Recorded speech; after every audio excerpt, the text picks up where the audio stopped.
dan itu akan mempengaruhi penilaian orang kepada Anda. Orang bisa mengenal kita dari apa yang kita tulis, karena sesungguhnya apa yang kita tulis adalah cerminan dari apa yang kita pikir gitu. Sehingga hati-hati dengan tulisan gitu, karena tulisan itu akan mempengaruhi penilaian orang terhadap kita gitu.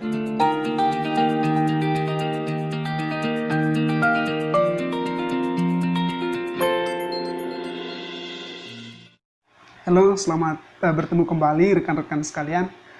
Senang sekali akhirnya setelah sekian lama saya akhirnya bisa kembali hadir dan menyapa teman-teman sekalian. Nah, pada video kali ini saya akan membahas beberapa alasan mengapa kita harus menulis buku harian ya. Karena menurut saya saat ini masih banyak orang yang menganggap kuno ya aktivitas menulis di buku harian ya. Dan saya tidak menyalahkan orang karena berpendapat demikian, karena setiap orang bebas berpendapat ya.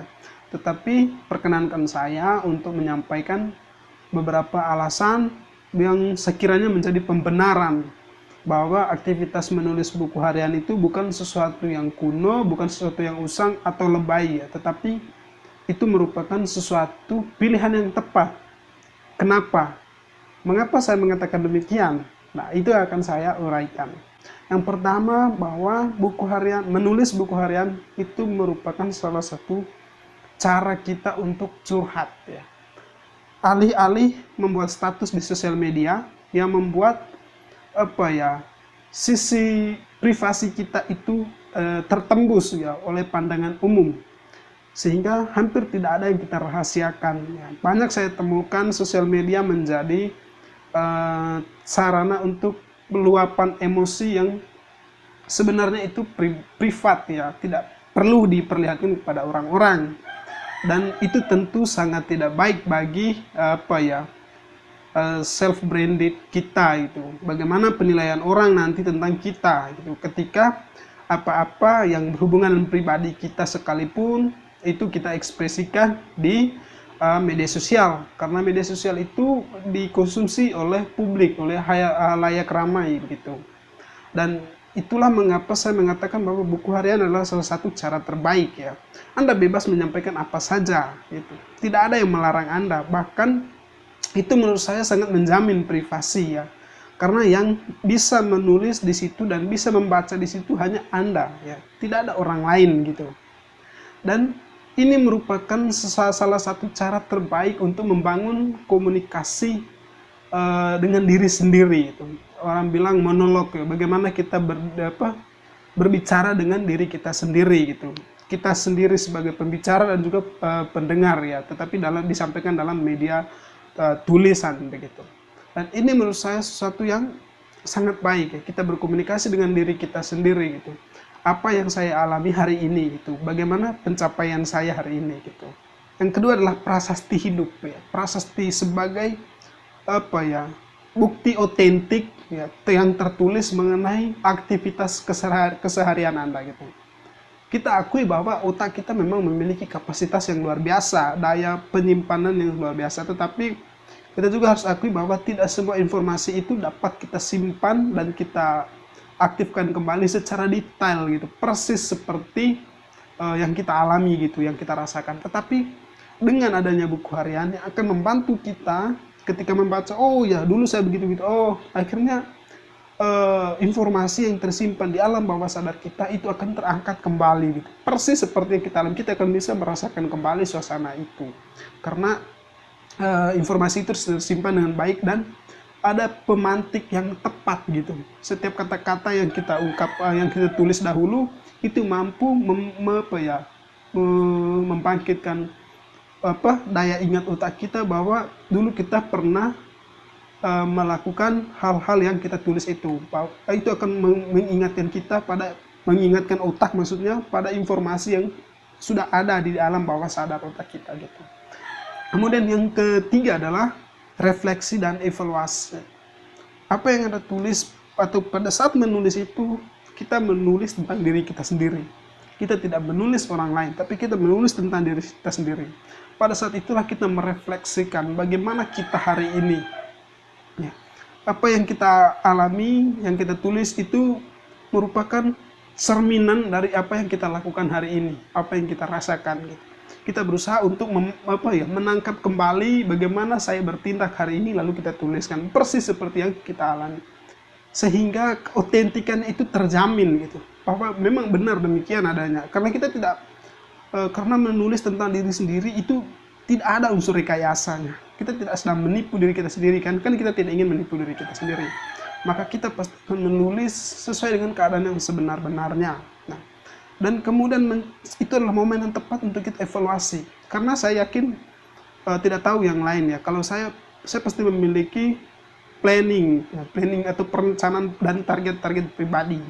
Sebelum tidur biasanya saya menulis aktivitas apa yang akan saya lakukan besok gitu. Saya tidak memperhatikan urutan waktunya secara detail, yang terpenting saya tahu prioritasnya ya, karena ketika kita tahu prioritasnya, kita tahu mana yang harus dikerjakan duluan gitu. Nah, planning inilah yang saya buat semalam, itulah yang akan saya evaluasi nanti malam ya, sebelum saya tidur. Saya evaluasi, saya tulis dalam buku harian bagaimana pencapaian saya hari ini, apakah rencana-rencana yang saya buat hari ini sudah terlaksana, saya centang, oke, selesai. Lalu apa target-target saya, apakah semuanya sudah tercapai? Kalau masih ada yang belum beres hari ini yang saya lakukan, atau saya masih belum bisa mewujudkan hal yang saya targetkan ini, kenapa bisa begitu gitu? Apa yang membuat saya tadi tidak bisa melakukan ini dengan baik gitu? Atau bisa juga hal konyol apa yang saya buat gitu, yang seharusnya tidak perlu saya buat itu hari ini kan? Dan itu bisa menjadi bahan pelajaran untuk besok saya akan mencoba untuk mengatasi hal tersebut ya, hal-hal yang belum bisa saya kerjakan dengan baik hari ini. Sehingga aktivitas menulis itu bukannya sekedar bagaimana kita menyalin pengalaman hari ini ke dalam kertas, tapi bagaimana kita melihat diri kita yang sebenarnya. Kita berusaha untuk menyelidiki diri kita yang sesungguhnya, lalu kita salin supaya informasi yang kita salin itu benar, valid ya, bisa benar-benar seperti itu tadi yang terjadi. Dan dari situ kita bisa melihat, oh ya ternyata hari ini saya itu orangnya seperti ini gitu. Dan itu sangat membantu ya untuk memperbaiki kalau dibilang memperbaiki diri mungkin terlalu berlebihan ya, tapi dalam artian kita selalu berusaha untuk berbenah gitu, tidak merasa puas dengan apa yang kita lakukan ya. Tidak merasa puas dalam artian bukan rakus juga ya, tetapi artinya kita merasa bahwa harus selalu ada yang diperbaiki dalam diri kita gitu. Bahwa apa yang kita lakukan hari ini itu belum cukup ya, tapi kita harus nantiasa berbenah, karena kita akui bahwa kita tidak pernah luput dari yang namanya kesalahan. Tetapi kita tentu tidak cukup untuk meratapi itu, tetapi bagaimana kita memperbaiki itu. Dan salah satu momen yang paling pas bagi kita untuk menyelidiki itu di dalam diri kita adalah pada saat aktivitas menulis buku harian itu. Kemudian yang keempat adalah kreativitas. Selama menulis itu kita juga mengembangkan kreativitas kita. Bagaimana kita dilatih untuk membahasakan pengalaman, membahasakan suatu kejadian, suatu aktivitas ke dalam sebuah tulisan gitu. Nah, itu menuntut kreativitas menurut saya. Dan banyak pilihan. Dalam menulis itu kita tidak harus karena sifatnya itu kan mana suka. Tidak ada yang membatasi kita. Ini bukan tulisan formal seperti skripsi yang metodologinya jelas gitu. Tidak, tetapi mana suka. Pengalaman hari ini itu bisa disampaikan dalam bentuk uraian, dalam bentuk paragraf, bisa juga dalam bentuk puisi atau dikarang menjadi cerita yang memuat intisari pengalaman kita hari ini gitu. Sehingga dari aktivitas ini kreativitas kita itu akan berkembang menurut saya. Dan yang saya rasakan memang demikian gitu. Dan itu sangat bagus lah ya, untuk bagaimana kemudian kita terbiasa untuk bergelut dengan kegiatan literasi, khususnya budaya tulis menulis begitu. Karena orang bilang juga bahwa jika membaca adalah cara untuk mengenal dunia, maka menulis adalah cara untuk dikenal dunia. Dari aktivitas sederhana Anda menulis cerita receh Anda, pengalaman konyol Anda, refleksi Anda tentang diri Anda di sebuah buku kecil di kamar tidur Anda, ya Anda bisa kembangkan kemampuan itu ke ranah lebih luas gitu. Dan itu akan mempengaruhi penilaian orang kepada Anda. orang bisa mengenal kita dari apa yang kita tulis, karena sesungguhnya apa yang kita tulis adalah cerminan dari apa yang kita pikir gitu. Sehingga hati-hati dengan tulisan gitu, karena tulisan itu akan mempengaruhi penilaian orang terhadap kita gitu. Kemudian yang keberapa sekarang? Kelima ya. Yang kelima adalah bahan autobiografi nantinya. Karena apa ya, tak peduli mau jadi apa kita. Itu kalau prinsip saya tidak peduli saya nanti mau jadi apa ya. Tapi bagi saya, pengalaman saya penting untuk ditulis ya. Karena ada orang yang bilang bahwa jika hidup Anda pantas untuk dipikirkan, maka ya juga pantas untuk dituliskan. Saya memaknai itu bahwa setiap pengalaman itu penting untuk apa ya, kita kenang ya, sebagai bahan refleksi tadi gitu. Dan juga mungkin suatu saat apa ya, kita menjadi orang besar yang mana apa ya, orang akan merasa perlu untuk belajar dari kita. Dan apa yang akan kita bagi? Mungkin ada orang tertarik dengan kisah hidup kita gitu kan. Dan apa ya? Dan ini menjadi sesuatu yang apa ya, yang lumrah kita lihatlah. Banyak tokoh-tokoh besar yang kemudian menjadi apa, cerita hidup mereka menjadi sesuatu yang apa namanya, yang menarik bagi orang lain untuk dipelajari gitu. Sehingga tidak heran kalau banyak tokoh-tokoh di dunia ini yang memiliki biografi, baik yang ditulis sendiri maupun yang ditulis oleh orang lain gitu. Dan menurut saya buku harian ini adalah salah satu referensi utama untuk menulis apa ya, pengalaman atau riwayat hidup seseorang atau biografi seseorang. Sehingga buku harian kita ini nanti akan sangat bermanfaat di kemudian hari ketika itu akan dibuatkan jadi biografi ya, baik yang kita tulis sendiri atau kita kepercayaan orang lain untuk menulisnya dengan mengacu kepada buku harian kita gitu. Tak peduli nanti kita jadi orang penting atau enggak ya, itu urusan kedua. Yang terpenting bagaimana kita menghayati, kita menghargai, mengapresiasi pencapaian pribadi kita, kita mendokumentasikan diri kita merefleksikan siapa kita ya, kita mengevaluasi bagaimana pencapaian kita.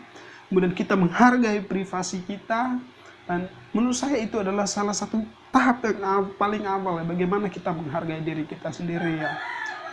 Lalu bagaimana mulai menulis sebuah buku harian? Anda bisa, kalau menurut pengalaman saya dan terbukti itu apa ya, ampuh ya untuk memampukan kita menulis ya. Menurut saya dimulai dengan pertanyaan apa yang saya lakukan hari ini, apa yang saya rasakan hari ini, atau apa target-target yang telah saya tetapkan untuk hari ini, dan bagaimana itu saya lakukan, apakah semuanya itu tercapai begitu, kemudian apa hal-hal yang belum gitu. Pertanyaan apa mampu melahirkan ide-ide gitu yang perlu untuk ditulis gitu. Nanti setelah Anda menemukan ide-ide itu, kembangkanlah, karena tidak, tadi seperti yang saya katakan, tidak ada rumus baku. Sehingga nanti seiring Anda menulis ide-ide itu akan mengalir terus. Anda sendiri nanti akan kewalahan sampai terasa oh ya sudah berapa halaman ini gitu, karena saking mengalirnya. Dan biasakanlah menulis seperti itu. Kemudian yang ketiga adalah lakukan itu secara konsisten. Memang tidak harus rutin setiap hari atau daily ya, tetapi usahakanlah demikian. Tapi kalau memang tidak mungkin kan untuk hari Anda tidak menulis hari ini ya nggak apa-apa, tapi besok kalau bisa usahakanlah. Ya, hal itu juga akan membuat Anda menjadi lebih teratur menulis ya. Karena bagaimanapun buku harian itu kan menulis aktivitas harian ya, tapi tidak menutup kemungkinan juga untuk ada 1 atau 2 hari yang Anda lompati gitu untuk mungkin karena ada kendala-kendala gitu kan yang tidak memungkinkan untuk menulis begitu. Dan satu lagi hal yang perlu diingat adalah jangan membaca apa yang Anda tulis kemarin atau selama hari-hari sebelumnya, tapi tunggu sampai akhir bulan lalu Anda baca kembali dan lihat bagaimana perkembangan Anda selama 1 bulan itu, apa yang Anda tulis, bagaimana ide-ide Anda mengalir selama hari itu, dan bagaimana pencapaian Anda selama 1 bulan itu, bagaimana Anda koreksi itu akan terekam di sana. Dan itulah tadi mengapa saya bilang ini menjadi salah satu cara untuk evaluasi yang diri ya, evaluasi pencapaian pribadi yang sangat efektif menurut saya gitu, tidak tahu menurut teman-teman. Kemudian yang keempat, usahakan asah kreativitas. Tidak seperti yang saya bilang tadi, kita menulis juga untuk mengasah kreativitas ya, bukan hanya untuk dokumentasi. Bahwa kembangkan sekreatif mungkin model Anda menulis ya, bisa dalam bentuk paragraf atau uraian yang panjang, ataupun dalam bentuk prosa ya, seperti membuat cerpen ya. Anda mengangkat perasaan pengalaman Anda hari itu dalam sebuah cerpen, ataupun puisi atau pantun, atau terserah Anda lah, atau dalam bentuk kata-kata mutiara. Itu bebas, Anda yang menentukan mana yang paling tergantung mood Anda saat itu begitu. Kemudian bisa juga dalam bentuk mind mapping ya. Anda membuat peta pikiran gitu, peta konsep bagaimana aktivitas Anda hari itu, bagaimana target-target itu dicapai gitu. Kita bisa membuat mind mapping, dan menurut saya metode itu juga bagus sebagai salah satu opsi untuk menulis buku harian. Saya juga belum terlalu sering menggunakan itu dalam menulis buku harian, tapi saya sering menggunakan itu dalam mencatat materi-materi perkuliahan, karena saya suka menggunakan metode mind mapping itu, karena dia cocok dilakukan pada saat harus melakukan dua hal secara bersama. Misalnya kita mendengar sambil mencatat, atau kita perlu menangkap intisari dari berbagai topik yang disampaikan, sehingga metode itu yang paling cocok, karena tidak memungkinkan untuk menulis semuanya kan gitu. Sambil kita tulis tidak mungkin bisa membagi konsentrasi dengan aktivitas lain begitu.